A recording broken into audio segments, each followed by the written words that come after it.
In this video, I'm going to tell you why I walked away from teaching marketing tactics and went all in on storytelling strategies. After 9 years and over $2 million in revenue, I started to realize that the clients that had serious results, increased revenue, freedom in their life, impact on their family, they were doing one thing really, really well, and that was integrating my approach to storytelling. It wasn't their funnel, it wasn't their ads, it really was this small tweak. And in 2025, I realized that it doesn't matter where you market. Every single marketing strategy and platform works. What needs to happen is that we need to go all in on how we are marketing, and that comes down to strategic storytelling. I'm going to share with you what I discovered specifically and why I truly believe storytelling in 2026 is what's going to separate the businesses that thrive and the ones that, end up dying.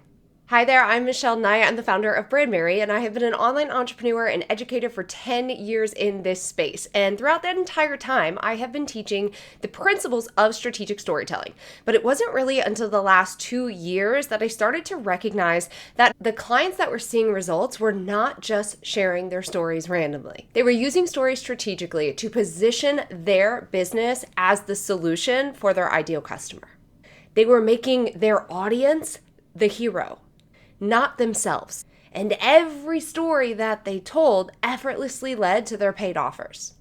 That's strategic storytelling, and it's the difference between content that gets engagement and content that creates revenue. So at the end of last year, I restructured my entire business officially and started focusing on the one thing that I've been teaching for a decade, strategic storytelling. This pattern of clients having their best results by using storytelling, whether they are marketing on Instagram, they are creating videos, they have a podcast, they are primarily focused on SEO and driving traffic to their website, Pinterest, you name it, I've probably freaking taught it. What all these clients had in common, their content led with story and personal experience. They used language like I and me, and as a result, people actually wanted to listen to them because it felt real, because it felt human. Let me give you an example. Instead of saying, here are 5 email marketing tips, a strategic storyteller would say, I used to send emails that got opened but never clicked. Then I tried this one shift. I started opening with a 30-second story that would validate my reader struggles. My click rate jumped from 2% to 12%. Here's how you can do it too. It's the same information, but one I could get from a simple AI prompt, and the other one feels conversational. It feels like an actual person is sharing this information from their lived experience. And that naturally leads to, and I can help you with this too. We can see vloggers, we can see influencers, and we can see business owners. Primarily, those are going to be your top 3. And corporations that are using storytelling to their advantage. But each one is doing it in a different way. You might see influencers and vloggers doing a lot of behind the scenes. It literally feels like they're filming every single aspect of their life. And that makes sense because they're most likely selling a product or a service that isn't something they created. It's something that they are using.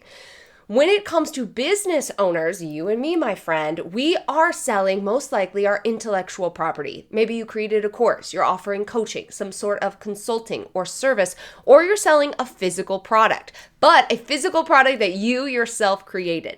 Therefore, you are trying to strategically find a way to be at the center of your brand, create this human aspect that so many people are looking for, and connect it to the product or the service because we need to make money. That is what allows us to have a business.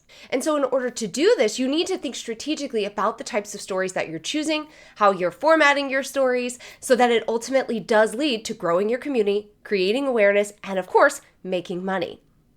And honestly, there's not a lot of people who are teaching these very specific things. While I've worked it into a lot of my content previously, if you go back to my very first video here on my YouTube, it was all about storytelling.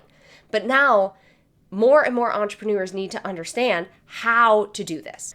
And that brings me to my second point. We have to learn how to use AI strategically as content creators and entrepreneurs. Your audience is demanding that you show up and you share stories. They are demanding authenticity because AI content is everywhere and we are exhausted.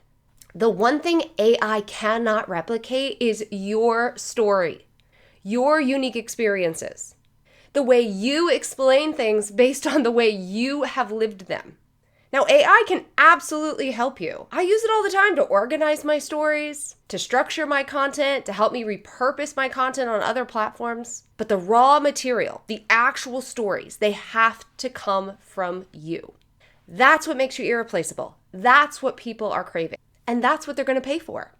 And this is why we're seeing this massive shift as we start 2026. And we're going to continue to see this. And it truly is going to be the brands that show up and share stories and the brands that are strategic about it, leading to the paid offer, that are going to do the best. Again, no matter what platform you are on. And that's the third thing that I want to share with you about storytelling today. It's not just for social media. I have built my business primarily focused on SEO platforms, creating YouTube videos, podcasts, guest speaking, blogging, Pinterest, and just driving good old-fashioned SEO to my website. I have done all of that by still prioritizing storytelling. Every blog post, every YouTube video, every podcast, every email, even my freaking sales pages have storytelling integrated into them. So a lot of entrepreneurs avoid storytelling because they think it's only for social media and they don't want to prioritize social media. And I am here to tell you that that is absolutely not the case, and it needs to be top tier on your radar as we go about this year and beyond. At the end of the day, every single entrepreneur and business owner has to sell. That is what gives us a business. And storytelling really is the bridge between I have something to offer and they are actually buying it. And if you can master this approach, then you can master your revenue. So now that you know why storytelling is so fundamental moving into 2026 and honestly far, far beyond, it's time we take a look at your existing content, whether you've actually posted that or it's sitting in a Google Doc, it truly doesn't matter, and conduct a 5-minute audit that I put together for you to see how your storytelling is going and pinpoint the areas where you can actually improve. And if you want over 2,900 storytelling prompts that you can use in your content right away, then you want to go ahead and grab my storytelling content super bundle. You can snag the link below, and I will see you in this video next.